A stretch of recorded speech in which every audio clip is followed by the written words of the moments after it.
ఆంధ్రప్రదేశ్ ఆలోచించుకోవాల్సినటువంటి సందర్భం అయితే స్పష్టంగా వచ్చిందని చెప్పాలా.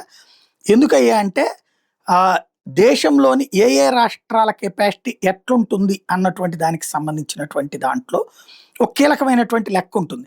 డెవలప్‌మెంట్ యాస్పెక్ట్‌లో ఏం జరుగుతున్నాయి, ఎంతవరకు ఉన్నాయి అన్నటువంటి లెక్కలు తీస్తారు.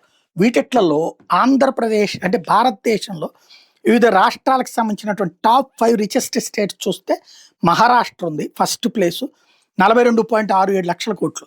సెకండ్ ప్లేస్ తమిళనాడు 31.55 లక్షల కోట్లు. కర్ణాటక 28.09 లక్షల కోట్లతో మూడో స్థానం. నాలుగో స్థానం గుజరాత్ 27.9 లక్షల కోట్లు. అట్లాగే ఉత్తరప్రదేశ్ ఇప్పుడు ఆ ప్లేస్కి వచ్చింది 24.99 లక్షల కోట్లు. మనకి ఇక్కడ కావాల్సింది ఏంటంటే ఆంధ్రప్రదేశ్లో మన రాజకీయ పక్షాలు, మన ప్రభుత్వాలు చేయాల్సిన పని విదేశాల్లో ఉన్న ఇతర మన పక్క రాష్ట్రాల్లో ఉన్నటువంటి మన పారిశ్రామికవేత్తల్ని ఇక్కడికి వచ్చి పరిశ్రమలు పెట్టుకోమంటాం. అలాగే హెడ్ క్వార్టర్స్ ఇప్పుడు మహారాష్ట్ర లాంటి చోట్ల ఏంటంటే హెడ్ క్వార్టర్స్ అక్కడ ఉంటాయి, మ్యానుఫ్యాక్చరింగ్ సెక్టర్ వేరే చోట్ల ఉంటుంది. హెడ్ క్వార్టర్ కాబట్టి అక్కడే పన్నులు కడతారు. అట్లాగా మన ఎమ్మెల్యేలు, మన ఎంపీలు, మన వాళ్ళందరికి సంబంధించినటువంటి వ్యాపారాల హెడ్ క్వార్టర్లు ఆంధ్రాలో పెట్టుకునేలా చేస్తే మనం అద్భుతమైనటువంటి గ్రేడ్లోకి వెళ్తాం.